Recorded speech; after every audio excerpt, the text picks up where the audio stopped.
সর্বপ্রথম আপনি প্লে স্টোরের ভিতরে প্রবেশ করবেন। প্লে স্টোরের ভিতরে প্রবেশ করার পর সার্চ বক্সে লিখে দিবেন কয়কুট অ্যাপ্লিকেশন লিখে সার্চ করে দেওয়ার সাথে সাথে কিন্তু অফিসিয়াল অ্যাপসটি শো করবে। সো এই অ্যাপ্লিকেশনটি আপনার ফোনে ইনস্টল করে নেবেন। আমার ফোনে ইনস্টল করা আছে, সেজন্য এখানে ওপেন বাটন শো করছে। আমি ওপেন বাটনের উপর ক্লিক করে দিব। প্লাস বলে একটি আইকনে, প্লাস আইকনে ক্লিক করে আপনার গ্যালারি থেকে ভিডিওটি ইনপুট করে নেবেন। ভিউয়ার্স, আমি অবশেষে কিন্তু গ্যালারি থেকে ভিডিওটি ইনপুট করে নিলাম। ইনপুট করে নেওয়ার পর এই অপশনটাতে ক্লিক করে দিবেন এবং সেম প্রসেসে ক্যাপকাটে যে আপনারা এডিটিং করেছেন সেম অপশনগুলা কিন্তু এইখানে এবং সেম অপশনগুলা ইউজ করে ভিডিও এডিটিং করতে পারবেন।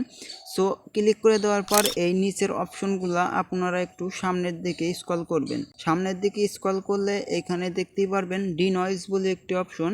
এই ডিনয়েজ অপশনের উপর ক্লিক করে এইখান থেকে কিন্তু আপনার নয়েজটা ক্যান্সেলেশন মোডে কনভার্ট করতে পারবেন এবং ভিডিওটির যে আউট নয়েজ রয়েছে বাহিরের, সেই আউট নয়েজটি কিন্তু আর থাকবে না। আপনার ভিডিওটি কিন্তু হাই কোয়ালিটিতে কনভার্ট হয়ে যাবে, শুনতে অনেক ভালো লাগবে।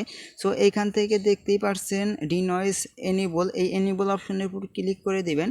ক্লিক করে দেওয়ার পর এইখানে যে আপনার এডিটিং করার পর ভিডিওটা কাট হয়ে যায় ছোট ছোট আকারে, সেক্ষেত্রে আপনারা এই পদ্ধতি অবলম্বন করতে পারেন। এইখানে যে দেখতেই পারছেন অ্যাপ্লাই টু অল বলে একটি অপশন, এই অপশনে ক্লিক করে দিলে আপনার ভিডিওটি সম্পূর্ণ ডিনয়েজে কনভার্ট হয়ে যাবে। অনেক পাখির আওয়াজ ছিল, বাতাসের আওয়াজ ছিল, সেগুলোকে কিন্তু অনেকটাই রিমুভ করতে পেরেছে। সো ভিডিওটি দেখেই বুঝতে পারলেন কতটা নয়েজ ক্যান্সেলেশন মোড কার্যকারিতা। সো ক্যাপকাটের থেকেও অনেক ভালো ভিডিও এডিটিং করা যায় কিন্তু এই কয়কুট অ্যাপসে। সো অনেকেই এই কয়কুট অ্যাপ্লিকেশনটি ইউজ করতেছে। আপনি যদি ইউজ না করেন এখন থেকেই ইউজ করা শুরু করে দিন এবং ক্যাপকাটের থেকেও হাই কোয়ালিটি ভিডিও এডিটিং করুন। সো ভিডিওটি কেমন লাগলো অবশ্যই কমেন্ট করে জানিয়ে যাবেন এবং এই ভিডিওটি এই পর্যন্তই শেষ। ভিডিওটি অবশ্যই আপনার টাইমলাইনে শেয়ার করে দিবেন।